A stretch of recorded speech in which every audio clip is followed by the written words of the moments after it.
Bibotalk apresenta o BTcast Plus.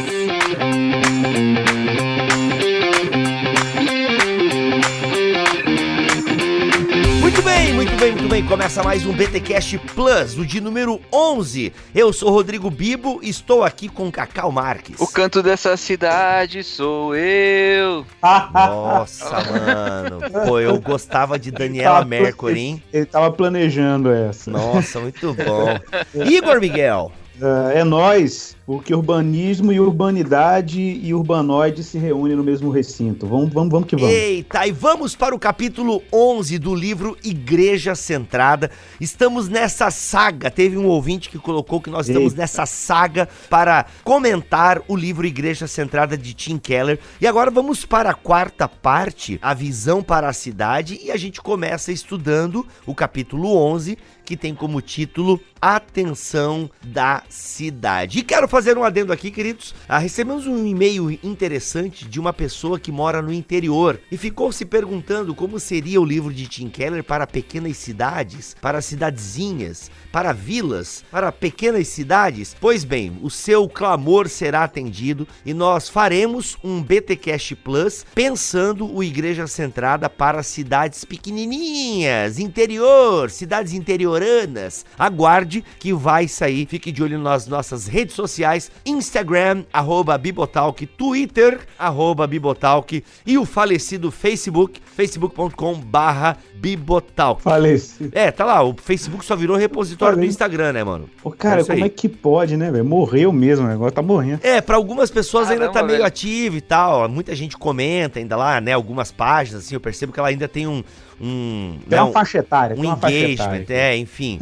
Mas hoje em dia... Eu uso muito mais o Facebook que o Instagram, acho que eu tô velho, então. Pode ser, eu só uso o Instagram e reponho no Facebook e tal, mas o Instagram, por exemplo, é a rede social que mais é movimentada do Bibotalk, enfim. Inclusive temos 55% de homens e 45% de mulheres na nossa rede social. Fiquei muito feliz, é um alto índice feminino seguindo o nosso perfil teológico aí do Bibotalk. E claro, quando eu ponho também fotinhos dos meus filhos. Às vezes, tomara que seja... E hashtag Teologia das Minas. Teologia das Minas, olha aí, temos que gravar um podcast sobre isso, hein? Não é progressismo na teologia, gente, fiquem tranquilos. Mas o assunto aqui é a atenção da cidade, e como este é o primeiro BTcast Plus do mês, não tem recadinho paroquial, porque você tem nessa semana também o seu BTcast quentinho, tá bom? Mas vai ter mais um BTcast Plus daqui a 2 semanas, e aí ele substitui o BTcast normal, vocês já estão pegando aí a moral da história.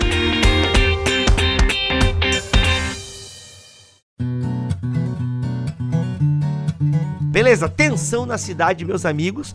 O Keller começa aqui este capítulo bem técnico, né? Definindo pra nós o que é cidade e tal. A gente começa com essas definições, o que vocês acham? Cara, pode mandar ver. Não, quem manda ver são vocês, meus amigos. Eu sou cara, o host. Eu sou pago pra falar assim, ó, fala aí. Então, definição de cidade é muito importante pro Keller, né? Porque primeiro ele resgata etimologicamente, né, o conceito bíblico. Ele tá preocupado primeiro em explicar o conceito bíblico de cidade, né? Claro, ele vai começar dizendo que a Bíblia não tem uma visão nem hostil e nem romântica da cidade. É o que a gente chamaria de uma visão realista, né, da cidade, né? A cidade é um lugar onde a gente tem, ele fala que é uma espécie de lupa, né? Você tem mais gente caída por metro quadrado, a densidade da humanidade, né, por metro quadrado é maior. Então você tem mais gente... O que leva alguns a ter uma visão pessimista da cidade, claro. Né? Justamente por ter o acúmulo de pecados ali. Exatamente. Né? Mas por outro lado, existe uma concentração de mais gente à imagem de Deus e com mais potenciais da graça comum por metro quadrado. Muito bom.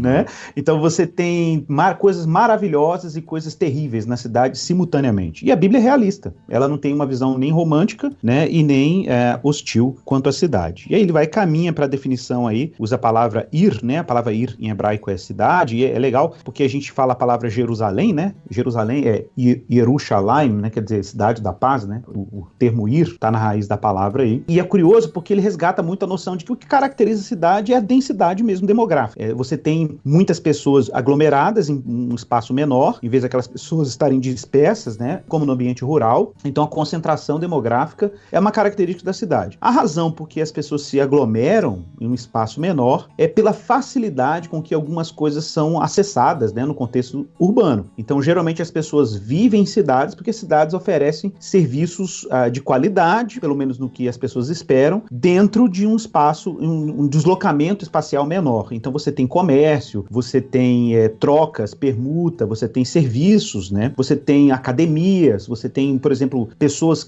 É muito legal isso que ele explora, né? Tipo, por exemplo, uma pessoa que tem o dom, por exemplo, a vocação artística. Se ela está no interior, provavelmente ela não vai ter acesso aos melhores conhecimentos, as melhores produções, os melhores encontros culturais e artísticos numa cidade do interior. Então ele tem que se deslocar, acaba se deslocando para os centros urbanos, né? Para ter acesso a esse tipo de saber, conhecimentos ou competências, né? Então a cidade tem esse poder, né? De aglomerar e de juntar e de como dizer assim, concentrar essas competências e é isso que faz a cidade ao mesmo tempo tão fascinante, mas ao mesmo tempo tão complicada, né? Porque você tem o anonimato nos grandes centros, né? No interior você tem o nome, né, das pessoas, né? Ali é a fazenda dos Barbosa, dos Oliveira. Você faz fiado, né, cara, na venda. Você faz fiado, todo mundo conhece todo mundo, é diferente a relação, né? E nos grandes centros não, você tem a questão do anonimato é muito forte, né? Então você acaba potencializando também a maldade, potencializando a corrupção, as exclusões todas que estão inerentes à vida urbana, enfim.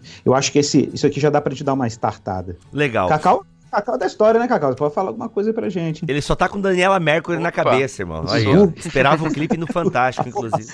Olha aí. Mas o Keller fala aqui, então, de segurança e estabilidade, né? Alguns sinônimos ou algumas características da cidade que a gente pode tirar até do texto bíblico, né? A partir da leitura que o Keller faz de alguns textos bíblicos, que a cidade, principalmente antigamente, tinha a questão da estabilidade, da segurança, a cidade era murada. Aí é bem como aqueles filmes que a gente vê mesmo, né? Só que assim, se tiver um cavalo gigante de madeira na frente do seu portão, não coloque pra dentro, né, mano? Velho, é isso aí. São as 3 características da vida urbana, né? Ele fala que é segurança e estabilidade, a diversidade, que é o segundo aspecto, e o terceiro é produtividade e criatividade, né? Esses seriam os 3 eixos aí que caracterizam a vida urbana. Todas as conexões acabam levando a criatividade, novas alianças, ideias, artes e movimento, né? Essa necessidade que a gente tem, humana, e isso se desenvolve na cidade, né? Muito legal. Interessante. A cidade é a ausência de espaço físico entre as pessoas, ó. É o Glazer. Ele citando eu não sei quem que é esse cara, né? Mas é o Edward Glazer. Muito bom. O Glazer, o Marcelo. Não, esse aqui é o Edward. Só pra arrematar aqui, porque o que é legal ele citar o Glazer, porque ele cita o livro dele aqui, O Triunfo da Cidade. Eu até comecei a ler esse livro, The Triumph of the City. Acho que não tem em português, cara, porque eu tô lendo ele, inclusive, em Kindle, em inglês. Mas o que é importante, né? O que é importante é que ele mostra uns dados, assim, sobre cidades muito loucos, cara. Por exemplo, que há uma expectativa das próximas 2 décadas, parece uma coisa assim, né? Uma estatística da ONU, de que mais da metade da população mundial estará residindo nos grandes centros, né? Ou residindo em uma grande cidade, ou uma cidade não tão grande, mas um contexto urbano, vamos dizer assim, saindo do contexto rural e indo pro contexto urbano. Cara, isso é louco, porque se você pensar em termos missiológicos, nas próximas 2 décadas, a missão urbana não vai ser uma alternativa, vai ser, tipo assim, obrigatória, né? Ou seja, mais da metade da tarefa missionária da igreja será no contexto urbano. E é louco porque o Keller chama atenção para um dado que, por exemplo, a gente tem um trabalho gigantesco hoje, que é o trabalho de, por exemplo, transculturalização, né? E adaptação missionária, quando o missionário sai de um contexto cultural e vai para o outro. A vantagem da urbanização global é que, relativamente, os grandes centros funcionam iguais em todos os lugares do mundo. Tipo, em termos de quê? Em termos dos serviços, das marcas, dos ritos que são comuns na cidade, as normas de convivência social, a diversidade, né? Essas características, elas são características globais. Então isso torna uma pessoa, por exemplo, que é relativamente familiarizada com o centro urbano ocidental, por exemplo, pensa uma pessoa que vive em São Paulo, ela relativamente teria menos dificuldade de adaptação em Dubai ou em Pequim, né? Do que se ela fosse pro interior da China, por exemplo. E é louco isso, né? Porque de repente, o cara que é do centro urbano de Pequim conviveria relativamente bem com brasileiros em São Paulo, mas esse cara urbano de Pequim já teria dificuldade de viver no interior da China, né? É muito doido isso, né, o Cacau? Não, mas isso já não é tanto uma característica só das cidades, né? Uma característica também dessa nossa era tecnológica, né? Que a tecnologia da informação é tão desenvolvida, né? É muito recente, mas se confunde muito, porque também esse planeta majoritariamente urbano que a gente vive agora, ele também é muito recente, né? Só no século XXI que a maior parte das pessoas passou a viver em cidades no mundo todo, né? Então, é ainda algo até meio equilibrado ainda, né? Mas é mais gente vivendo em cidades do que no campo, né? Mas você tem razão, esse estilo de vida tem se propagado dessa forma pelas cidades, né? Tanto que a gente tá aqui lendo um livro que é fruto de uma experiência bem típica que acontece numa das cidades mais emblemáticas do mundo, né? E há princípios que a gente aplica com muita facilidade nas nossas realidades. Né? Legal. É isso mesmo, exatamente. Cara, agora, o que é legal aqui também de destacar é que, por exemplo, essas características da cidade, por exemplo, segurança, estabilidade, diversidade, produtividade e criatividade, se a gente olha com carinho para essas características, cara, é louco pensar que essas características que estão concentradas no que, vamos dizer, o que caracteriza uma cidade, são exatamente os elementos que caracterizam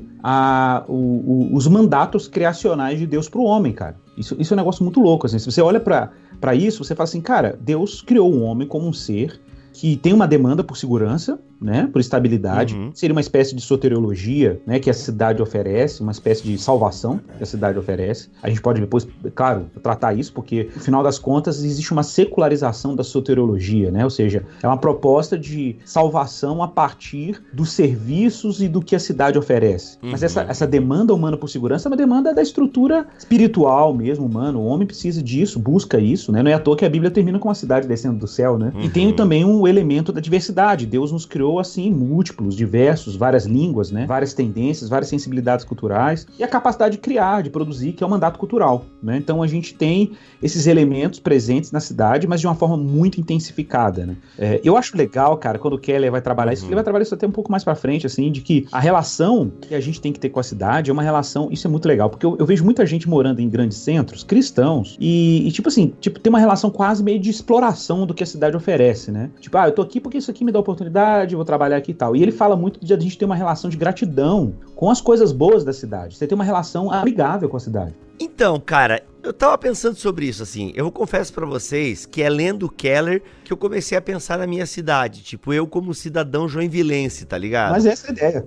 Não é, mano? Tipo, porque eu moro aqui em Joinville, eu não fiquei... Que assim, é que parece, sim, que ele... Não é que ele faz isso, gente, eu tô dizendo que é como se ele tratasse a cidade como uma entidade, né? Então, ame a cidade, né? Valorize. Não olhe pra cidade somente querendo sugar dela, né? Essa ideia, assim. Mas eu comecei a ler o que ela falou, cara, eu nunca parei pra pensar na minha cidade, como assim, isso. Tipo, não, vou amar a minha cidade.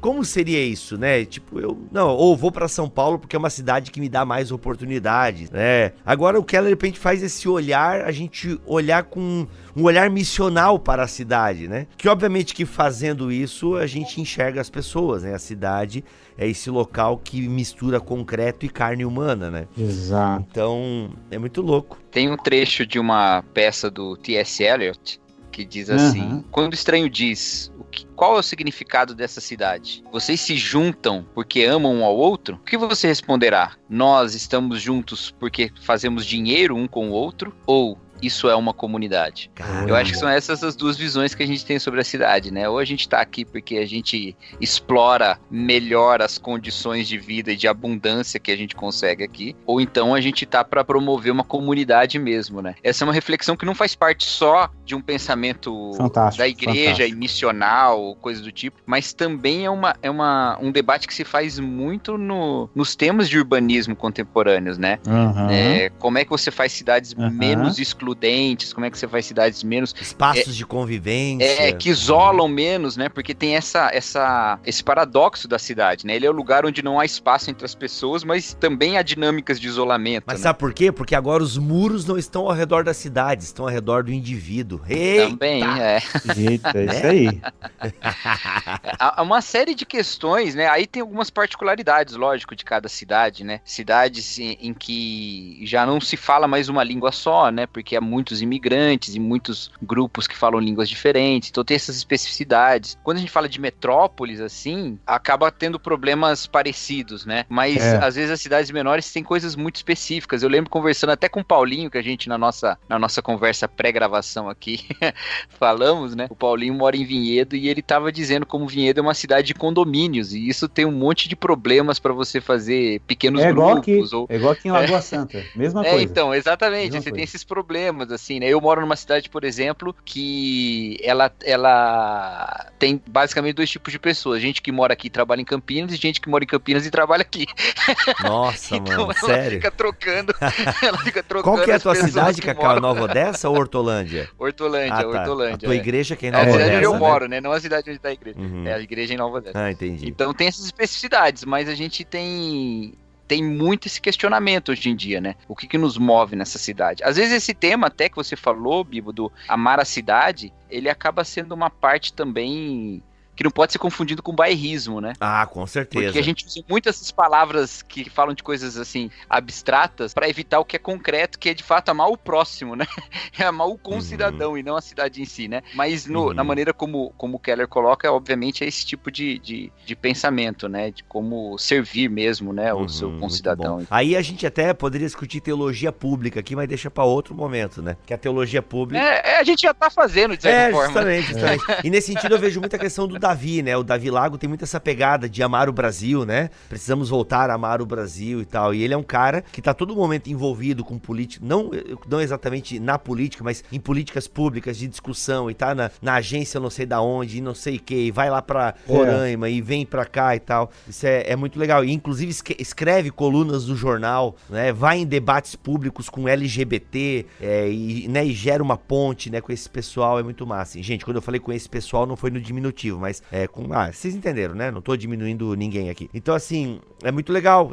Acho que é nesse sentido de amar a cidade, né? Por exemplo, uma coisa que eu não amo a minha cidade nem o meu país. Eu sou muito fraco de cultura brasileira, assim, de dar dó mesmo, assim, de dar dó. Eu acho que se bobear, eu conheço mais cultura norte-americana por conta das séries e dos filmes do que a cultura brasileira. Não me orgulho disso. Também não corro atrás pra mudar a situação. Depois vocês me julgam aí. Mas, assim, eu vejo, né, galera que prega, que cita, né, os nossos poetas. Eu nem sei se Guimarães Rosa é nosso, eu acho que é, né? É daqui de Minas. É de Minas, né? Aqui aí o Machado de Assis. Cordesburgo. Olha aí, que da hora. Eu nem sabia, entendeu?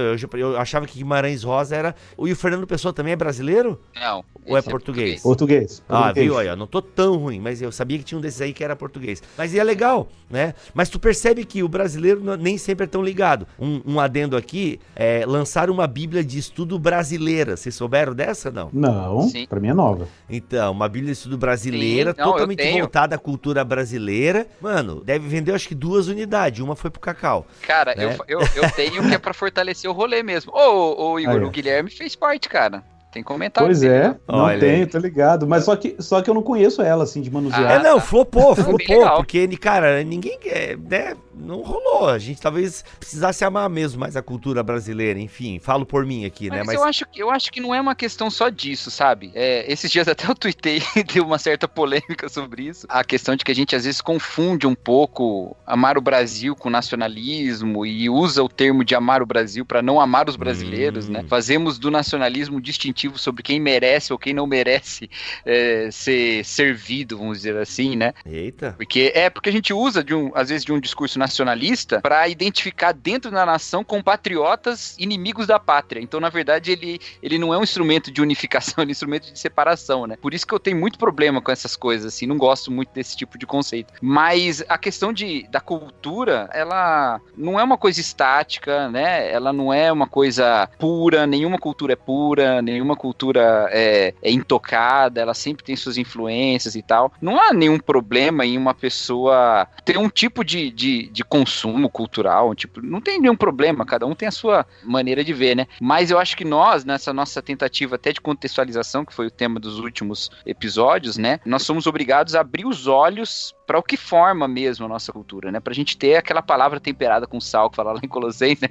Pra gente ter o jeito de falar, pra gente poder abordar e tal. E isso, em alguns momentos, envolve conhecer bem a cultura brasileira na qual você tá, e outros envolve também conhecer bastante essa cultura gringa que influencia tanto também, né? Então tem tudo isso acontecendo, a gente tem que estar com os olhos abertos pra tudo. Mas eu acho que na cidade vai além disso até, né? É identificar mesmo em quais bases nós estamos nos relacionando. Acho que é uma maneira boa da gente enxergar essa questão que o Keller coloca. Porque se a cidade potencializa aí todas essas características e nela a gente pode ter as coisas boas e as coisas ruins de toda essa experiência humana, né? Como é que a gente contribui como igreja para a cidade? Eu acho que a gente tem em Gênesis mesmo, apesar desse discurso em Gênesis ser tão crítico das cidades que aparecem lá, né? Caim funda a primeira cidade, depois você tem a Sodoma e Gomorra, né? E você tem Babel antes, né? Você tem Babel, você tem Sodoma e Gomorra. Então são 4 cidades com características negativas, né? Mesmo que a cidade de Enoque não seja descrita na Bíblia, mas a gente sabe que é de Caim com o nome do filho dele. Mesmo assim, a Bíblia também em Gênesis dá um outro padrão de relacionamento, né? Esse padrão da imagem de Deus, que é esse padrão de nós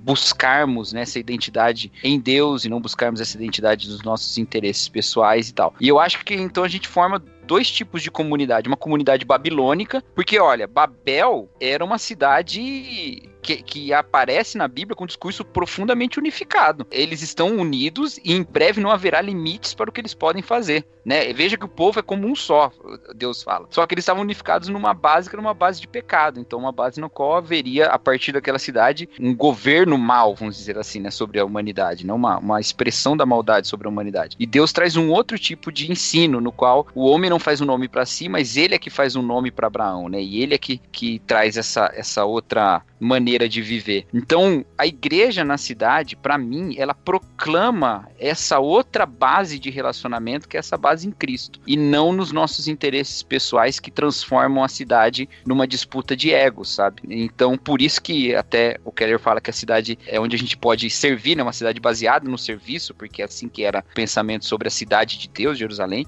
e é assim que a gente, como igreja, também, manifestando essa cidade de Deus nas cidades dos homens, a gente manifesta também essa postura de serviço. Não sei se eu confundi muitas coisas, mas como... Na cidade dos homens.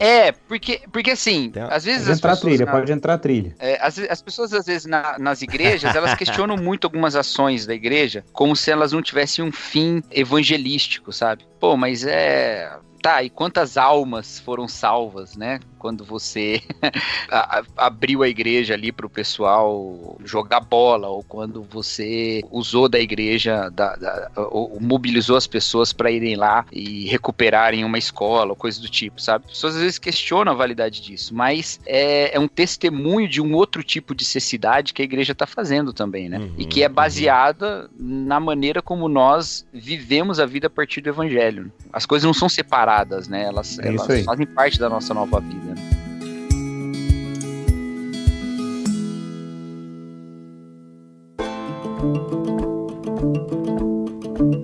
Bom, falando disso, né? Acho que vale a pena a gente pegar aí uma analogia que o Keller trabalha aqui muito forte. Ele recupera o Civitas Dei lá do Agostinho, né? A cidade dos homens e a cidade de Deus. E é bacana demais. Tem qual página é isso aí, Igor? Então, cara, o que acontece? Depois que ele faz aquele panorama bíblico, né? Ele faz o panorama da cidade no Antigo Testamento, na página 167, 166, né? E aí ele fala das cidades israelitas e tudo, a cidade do exílio, né? E tal. E aí ele caminha aí já pro final, ele faz uma transição aí pro Civitas Dei e tudo, né? Quando ele vai falar da Babilônia. A Babilônia, que inclusive é o epítome, né? Da cidade. Né? Cai a Babilônia. Eu lembro de uma música da Bola de Neve. Cai a Babilônia, cai a Babilônia. Só lembro disso. Então, cara, meu Deus. Então, o que acontece? Geralmente, velho, o pessoal associa a questão da cidade como se a cidade fosse um projeto babilônico, assim, né, e tal. E fala assim, não, o negócio de cidade foi uma resposta de Nimrod ao jardim, faz aquele contraste, né, entre a cidade... O autor de Gênesis parece dar esse contraste. Ó, o jardim era muito melhor, gente, ó. A cidade aí, ó, quem é que construiu a cidade? O cara que matou o irmão, mano. Você vai esperar coisa boa da cidade? Pois é, então, aí você começa a perceber que E parece que a cidade foi uma tentativa humana de criar uma realidade em que, já que a gente não pode viver na realidade dada por Deus, então a gente cria a nossa realidade, a gente customiza a nossa realidade. Então é basicamente isso que o ser humano está fazendo, realmente. Só que o que é curioso pensar é que, apesar disso, Deus tem uma relação muito graciosa, por exemplo, com algumas cidades, né? Pensa, por exemplo, Jerusalém. Pensa, por exemplo, né, como que Deus conduziu, depois na história bíblica, a gente vai percebendo isso, como que Deus vai se utilizando de cidades para expandir o evangelho, né? Você pensa em Antioquia, você pensa em Éfeso, né? Você pensa nessas cidades e pensa nesses territórios, pensa, por exemplo, Paulo, a relação que Paulo tem com Atenas, né? Se revoltando diante da idolatria vigente na cidade, mas ao mesmo tempo ele sabe que ele tem uma missão para a cidade, né? E quando você termina as escrituras com a nova Jerusalém descendo do céu, né? Ou você pensa, por exemplo, em Belém como a cidade escolhida na qual viria o Salvador, né? Então Deus tem uma relação muito interessante também com a cidade. Então a cidade não pode ser simplesmente tratada como uma tentativa de conspiração contra o sagrado. O Keller coloca, Igor, desculpa cortar o teu raciocínio aí, mas até o Keller coloca uma observação que a cidade é também uma resposta que Deus dá ao pedido de Caim.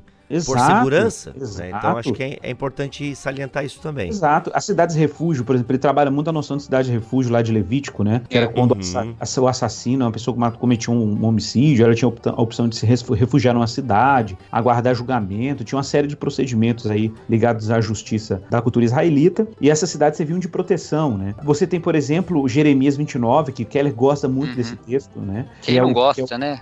Exato. Orar pela paz da cidade, né? E tudo. Então existe assim uma relação da Daniel na Babilônia, a gente fala da Babilônia, mas Daniel estava na Babilônia no exílio e estava em missão, né? Estava em missão ali, intercedendo, apesar de estar na Babilônia, ele estava orando em direção a Jerusalém, né? 3 vezes ao dia, né? Então eu acho que isso diz muita sobre a nossa relação com a cidade. Tipo assim, a gente não pode ter uma expectativa de que a cidade é um lugar que vai nos dar aquilo que só Deus pode nos dar, ou seja, salvação, plenitude, etc. Mas ao mesmo tempo ter uma clara consciência de que nós temos uma tarefa sacerdotal na cidade, nós temos uma tarefa intercessória, né? Nós somos peregrinos nesse lugar que Deus nos colocou. E a gente tem uma relação de intercessão mesmo, como está lá no profeta Jeremias, né? A gente está aqui numa tarefa, numa missão, sem pretensões de criar expectativas que a gente vai se realizar aqui, mas a gente está aqui numa tarefa que Deus nos confiou. Então acho que faz isso sentido demais para quem está pastoreando no contexto urbano, quem tem preocupações autênticas com a cidade, que tem o interesse de servi-la, né? Então isso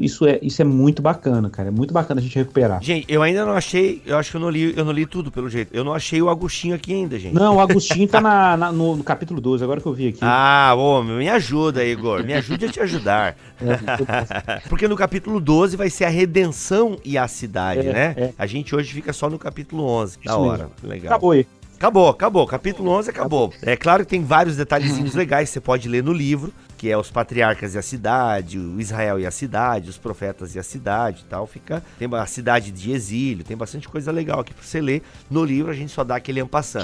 Que é justamente ele apresentando essa tensão, né, entre essas características positivas e negativas, vamos dizer assim, né, ou entre a glória de Deus, né, e a exaltação humana, né, esse potencial para glorificar Deus e potencial para exaltação humana, no decorrer da Bíblia, né, então é bem legal, uma teologia bíblica da cidade aí. Mas é mesmo. Para quem quiser. Que é uma coisa natural, né, gente? Bem pequenininha, né, bem rapidinho, né, não é muito grande, são aqui umas 4, 5 páginas só, essa parte, mas... Não, é fundamental, porque é na cidade que acontece a nossa missão, né? Então a gente tem que pensar, ter essas bases, é na cidade que vai ter essa tensão, como vocês falaram muito bem, né, de paz e bem, né, de paz e de maldade, digamos assim, né, de pecado e redenção. É na cidade que vai acontecer o adultério, é na cidade que vai acontecer o perdão. Então, cara, é na cidade que a gente lida. Muito massa, muito legal mesmo. Mas é isso, gente. Alguém quer destacar algum ponto aqui? Aquela frase, aquele parágrafo? Cara, o parágrafo que eu gostaria de destacar é o finalzinho aqui do capítulo, da página 172, final do capítulo 11. Ele diz assim: querer bem e servir a cidade não apenas revela amor e compaixão, agir assim também fortalece as mãos do povo de Deus, que leva a mensagem do evangelho ao mundo. Pelo fato de ter obedecido esse mandamento, os judeus conquistaram a influência e a vantagem necessárias para o retorno futuro e a restauração da terra natal. De certo modo, modo, Deus une o destino do seu povo à eficácia de seu ministério urbano. Cara, eu achei isso aqui muito legal. Qual é a página, Igor? Página 172, na parte superior aí. Ah, sim. Acabei de ver aqui. Muito bom. Eu acho que de nós aqui só o Igor pegou um trecho selecionado. Ele pegou o melhor trecho também, né? É o trecho mais bonitinho aqui, né? Inclusive depois continua, né? Infelizmente, nunca houve uma cidade no mundo que não estivesse saturada de pecado e corrupção. Na verdade, parafraseando uma piada de Woody Allen, as cidades são iguais a todos os lugares, só que em muito maior grau. São tanto melhor quanto pior. É tanto difícil quanto difícil viver nelas. São tanto mais inspiradoras quanto mais opressivas do que outros lugares. Eu não entendi nada, afinal é Woody Allen. É isso. Cacau, você tem a sua aí, não? Também não, né? Não. Não me deixa sozinho, Cacau. Obrigado. É isso então, gente. Acabou mais um BTcast Plus. A gente volta daqui a 2 semanas para falar do capítulo 12. É isso. Fiquem todos a paz do Senhor Jesus. Igor, obrigado pelo seu tempo, meu irmão. Tamo junto. Ô, gente, obrigado a vocês, que minha filhotinha tá chorando aqui. Eu vou entrar no outra pastoral aqui. Corre, meu amigo. Corre. Cacau, aquele abraço. Beijo. Falou, abraço. Um prazer. Tchau.